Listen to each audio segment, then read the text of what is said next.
So, you're thinking of moving to Mars. Great choice. Beautiful views, no traffic, and 700 million kilometers of privacy. As your personal Mars realtor, let me show you around your stunning new home. Just try to ignore the part where it's actively trying to kill you. Let's start the tour. Now, I know what you're worried about. A whole new planet. It's going to feel alien, nothing like home. And here's the good news. Mars is weirdly familiar, almost suspiciously so. Take the day. On Earth, a day is 24 hours. On Mars, it's 24 hours and 37 minutes. Basically the same. You'd keep your sleep schedule, your morning routine, your whole rhythm, just with a bonus 37 minutes to lie in bed dreading your new life. It gets better. Mars has seasons, just like Earth, because it tilts on its axis at almost the same angle we do. Spring, summer, fall, winter, the whole set. It has weather. It has polar ice caps, gleaming white at the top and bottom of the planet. It has canyons, deserts, and dried-up riverbeds. And the real estate? Spectacular. Let me show you the crown jewel of the listing. This is Olympus Mons, the largest volcano in the entire solar system. It's about 2.5 times the height of Mount Everest, and it's as wide as the entire country of France. Imagine that view from the summit. So far, so good, right? Familiar day for seasons, mountains, ice. It sounds like a slightly quirky version of Earth. This is the part of the tour where I have to start reading you the fine print. Let's talk about the air, because you're going to want to breathe, and this is where things get awkward. Mars does have an atmosphere, technically, but it's about 95% carbon dioxide, with almost no oxygen,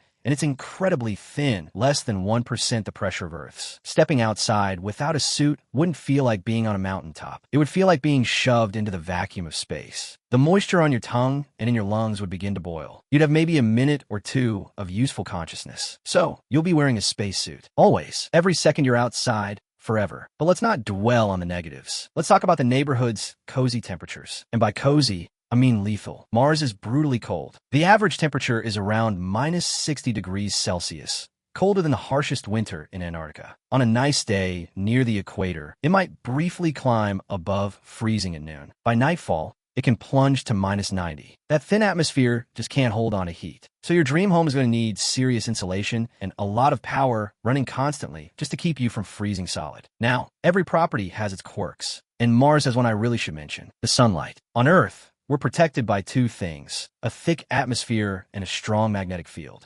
Together, they act like a giant invisible umbrella, shielding us from the constant stream of radiation pouring out of the sun and deep space. Mars lost its magnetic field billions of years ago. It has almost no umbrella at all, which means the surface is bathed in radiation, enough that living there long-term would significantly raise your risk of cancer and slowly damage your body at the cellular level. The sunlight, quite literally, can rewrite your DNA. So you want to live underground, or under thick shielding, which does slightly undercut the whole spectacular views pitch, I'll admit. And now, because I'm a very honest realtor, I have to tell you about the soil. You might be dreaming of growing potatoes, becoming a proud Martian farmer. And Mars does have dirt, lots of it, but that dirt is laced with chemicals called perchlorates, a type of salt that is toxic to humans. It can damage your thyroid and make you sick. So before you grow a single plant, you'd have to scrub the poison out of the ground itself. The soil that's supposed to feed you is, out of the box, trying to poison you. Okay, deep breath. Let's review the amenities so far. No breathable air, killer cold, DNA-shredding radiation, poison dirt. And here's the part nobody talks about, because you might be thinking, fine, it's harsh now,